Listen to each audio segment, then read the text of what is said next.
Tudo bem, então para fechar as penas que existem aqui no Código Penal, vamos falar um pouquinho sobre pena de multa, que é uma pena com uma grande perspectiva de futuro, né? Porque intuitivamente todos nós sabemos que multa, né, mexe com dinheiro, e o bolso é a parte mais sensível do corpo humano, né? Acho que todo mundo sabe disso. Então, para começar, o que é a pena de multa, tá? A gente pode definir a pena de multa como sendo um pagamento ao fundo penitenciário de uma quantia fixada em sentença, tá? Então veja, aqui, primeira coisa que cabe é aquela observação que eu já fiz para vocês em outras ocasiões, né? Não é multa de trânsito, tá, gente? Não é multa porque você atrasou o pagamento do carnê lá, do videocassete que você comprou, né? Aqui é uma multa penal, ou seja, ela é uma pena, ela é fixada no final de um processo penal por um juiz de uma vara criminal e que vai trazer todos os efeitos de uma condenação criminal, dentre eles a pena da primaridade. Então cuidado, porque as pessoas fazem muito essa confusão, né? Elas acham que, como não teve pena privativa de liberdade, então não teve pena e fica tudo por isso mesmo. Não, não é, tá? Essa aqui, ela vai ter todos os efeitos de uma condenação criminal, diferente, por exemplo, de uma multa de trânsito. A multa de trânsito faz com que você perca lá os tais pontos na carteira, mas não faz você perder a primaridade, tá? Você pode ter 150 pontos na sua carteira, você não deixa de ser primário por esse motivo, né? Agora, já uma multa penal traz essa consequência, tá? A multa, gente, ela foi muito desenvolvida pelos romanos. Os romanos já trabalhavam com essa pena, principalmente nos crimes patrimoniais, né? Então, eles faziam assim, né? A pessoa que cometia um furto, daí pagava 3 vezes o valor da coisa furtada, alguma coisa nesse sentido. Inclusive, essa é a origem da palavra, tá? Multa vem do latim mulcta, né? Mulcta com C, que é o mesmo radical que aparece em multiplicação. Por essa razão, né? Porque a multa originalmente é uma multiplicação do valor do prejuízo. Não é mais assim que a gente calcula, vou ensinar para vocês daqui a pouquinho como é que é, mas essa que é a ideia, tá? Surgiu daí. Bom, vamos agora falar um pouco sobre as vantagens da pena de multa, né? Então a pena de multa, como eu disse, ela tem muitas vantagens e a gente não pode deixar de falar sobre elas. Primeira delas, pena de multa é uma pena aflitiva. Como eu disse, né? A parte mais sensível do corpo humano é o bolso. Então, é extremamente aflitivo você fazer a pessoa pagar uma multa. Então, isso é interessante, porque a pena tem que ser aflitiva, né? Dentro daquela perspectiva de prevenção geral, prevenção especial que nós já estudamos, tá? Além disso, a pena de multa é muito flexível, né? Então, você consegue calcular com muita precisão o valor da multa, de acordo com o crime, de acordo com a pessoa que está cometendo esse crime, né? Então, isso é muito interessante. Também, ela não é degradante, né? Então ela não tem todos aqueles inconvenientes da pena privativa de liberdade. Todos aqueles problemas que acontecem, né, quando a pessoa é condenada a uma pena privativa de liberdade. Então ela não vai ter contato com outros presos, não vai ficar na penitenciária, vai simplesmente pagar uma multa, tá? Além disso, é uma pena muito facilmente reparável, né? Dinheiro, você sabe, né, se der algum problema, tiver algum erro judiciário, é só devolver o dinheiro, não tem problema nenhum, devolve o dinheiro com juros, correção monetária e tá tudo certo.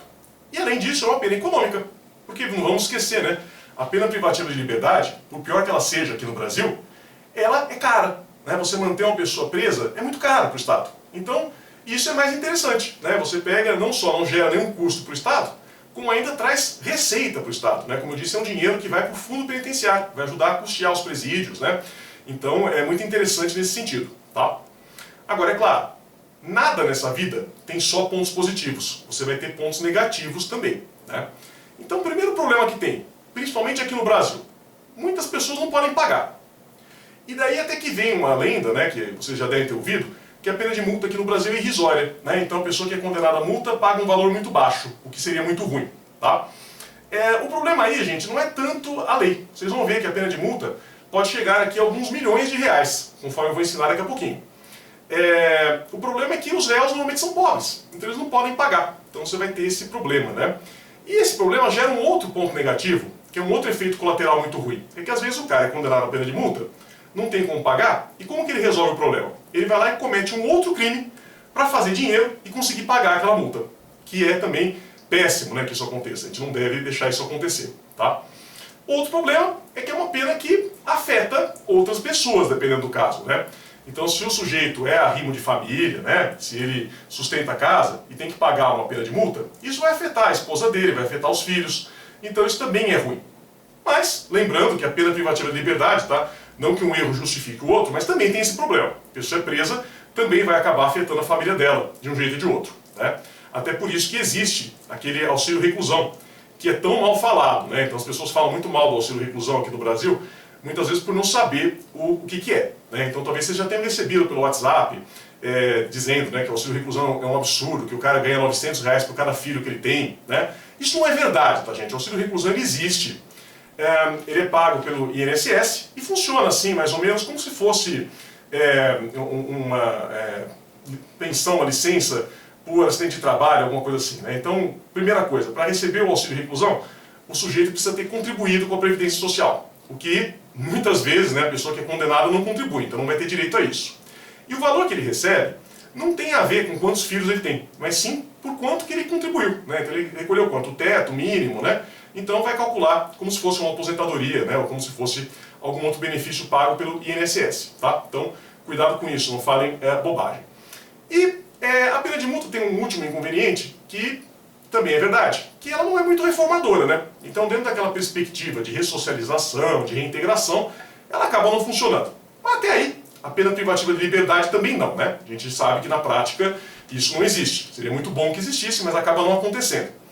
Então, por isso, né, me parece que os pontos favoráveis, né, pesam mais na balança do que os desfavoráveis. Mas, tenha isso em mente, nem tudo são flores, né? A gente vai ter problemas aqui nessa pena de multa, então é interessante que vocês observem também esses pontos negativos. Bom, aí o principal, o que vocês têm que saber aqui quando a gente fala de pena de multa? Como calcula essa multa, né? Porque multa é um problema, qualquer tipo de multa, tanto multa penal quanto multa de trânsito, ou quaisquer outras multas. Por quê?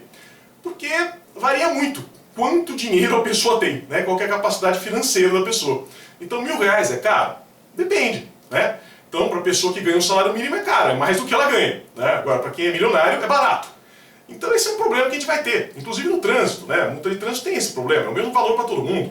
Então, pesa diferente para as pessoas, né? Inclusive por isso que inventaram os pontos, que vocês conhecem muito bem, porque o ponto pesa a mesma coisa para todo mundo. Então, tudo bem, eu sou muito rico, né? Eu tomo uma multa de trânsito lá que é R$500, para mim isso não quer dizer nada. Mas os 6 pontos lá que eu vou perder na minha carteira vão interessar. Então, esse que é o problema. Para resolver esse problema, aqui no Brasil nós adotamos um sistema que é chamado Sistema de Dias-Multa, tá?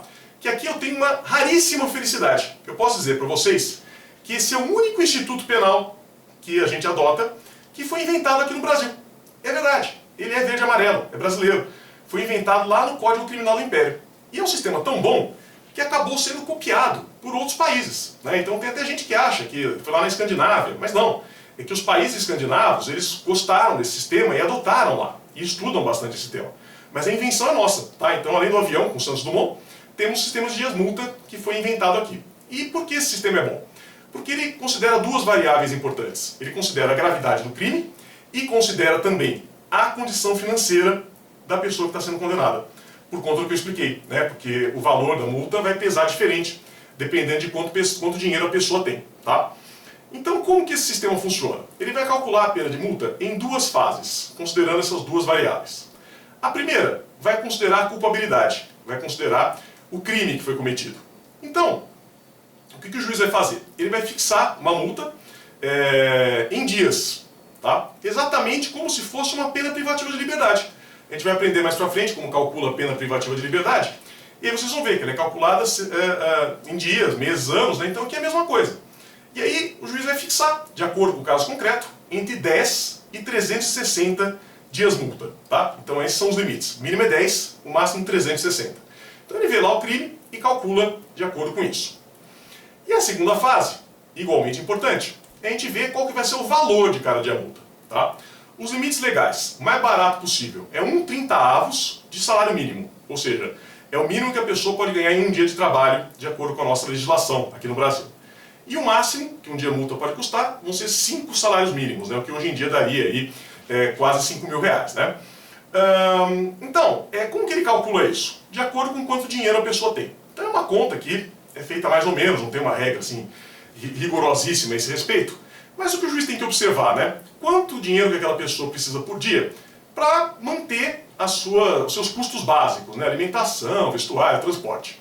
E o que sobrar, o dinheiro que seria para o lazer, né, seria para coisas supérfluas, aí ele pode colocar como valor do dia multa, tá? Então é isso, entre 30 e 5 salários mínimos. E aí multiplica. Então ele deu 10 dias multas, né, o valor de 5 salários mínimos cada um, vai dar uma multa aí mais ou menos de quase 50 mil reais, né, uns 40 mil qualquer coisa. Tá? E também a maior multa possível vai ser 360 dias multa vezes, né, 5 salários mínimos, que vai dar um valor bem alto, vai dar alguns milhões de reais. E a própria lei fala que esse valor pode ser triplicado se for ineficácia. Então, se vocês fizerem a conta, não vou fazer agora, né, é complicado fazer aqui, mas lição de casa para vocês. Calculem aí a menor multa possível, né? Então 10 vezes 1/30º do salário mínimo. A maior multa possível, 360 vezes 5 salários mínimos vezes 3. Vocês vão ver que vai dar um valor muito alto, que vai pesar no bolso praticamente de todo mundo. Não acredito que tenha uma pessoa tão rica aqui no Brasil que vai dizer que pagar alguns milhões de reais é uma bobagem, né, que não faz diferença nenhuma para ela. O problema é muito mais que, como normalmente os réus são pobres, né, dificilmente a gente vai chegar nesse valor tão alto. Mas hoje em dia, com essas operações todas que vêm acontecendo, com esses crimes de colarinho branco, a gente começa a ter uma perspectiva de ter penas de multa mais altas, né, de você poder fixar valores maiores para a pena de multa no caso concreto, o que pode ser interessante. Tá? Fixou o valor, o que vai acontecer? Transitou em julgado, tem 10 dias para pagar. E aí a pergunta que vocês querem fazer, e se não pagar? Se não pagar, gente, desde 1998, essa multa vai virar uma dívida de valor, vai sofrer execução civil. Tá? Então o que é importante aqui? A pessoa não pode ser presa, que é o que acontecia até 1998. Eu acho que nenhum de vocês vai ter um livro tão desatualizado, tá? Mas se alguém tiver algum livro dizendo que se a pessoa não pagar a pena de multa, a pena vai ser convertida em pena privativa de liberdade, isso está errado, tá? Isso não existe mais. Então hoje vira dívida de valor, tá? E por essa razão também muito importante, eu não posso usar a pena de multa, aliás, não posso discutir a pena de multa por meio do habeas corpus. Que habeas corpus, vocês depois vão estudar melhor em direito constitucional e também em processo penal, é um remédio jurídico que é muito útil em direito penal. Só que ele pressupõe que exista alguma ameaça ao direito de ir e vir, à liberdade de locomoção. O que aqui não existe, porque a pessoa que é condenada à pena de multa não pode ser presa. Então, portanto, né, o que vai acontecer? Não posso usar habeas corpus. Claro que tem recursos, né, tem mecanismos jurídicos para discutir a pena de multa, vocês vão ver isso depois melhor em processo penal, mas já guarda essa regra que é importante. Quando não há ameaça à liberdade, que é o que acontece aqui quando o sujeito é condenado à pena de multa, eu não posso impetrar habeas corpus, tá? Isso não é permitido, então cuidado, né? Não vou impetrar habeas corpus aqui para discutir pena de multa, que vocês errarão feio. Última coisa, para terminar a pena de multa. A pena de multa, ela muitas vezes vem prevista no próprio tipo penal, tá? Então você pega lá, por exemplo, crime de roubo, vai ter lá, né, pena, reclusão de 4 a 10 anos e multa. Então, o próprio tipo penal traz essa pena de multa, às vezes junto com uma pena privativa de liberdade, e às vezes só multa, né? Então, às vezes lá na lei das contravenções penais você vai ter lá alguns tipos em que tem só pena de multa, tá? Então essa é uma forma que a multa pode aparecer. E vai seguir essa mecânica que eu já expliquei para vocês. Só que notem que também existe a multa substitutiva, também chamada de vicariante, que vai funcionar exatamente como as penas restritivas de direitos, que eu falei para vocês anteriormente, né? Então o que vai acontecer? Para quem é condenado até 1 ano de pena privativa de liberdade, o juiz pode substituir essa pena de 1 ano por pena de multa, tá? Então é aquela situação que nós vimos, né? Até 1 ano pode ser pena de multa ou pode ser, né, uma pena restritiva de direitos, tá? Então você vai ter essa possibilidade também. A multa vai aparecer desses dois jeitos, né? Vicariante, substitutiva, ou autônoma, prevista no próprio tipo penal, tá bom? É isso, gente. Muito obrigado.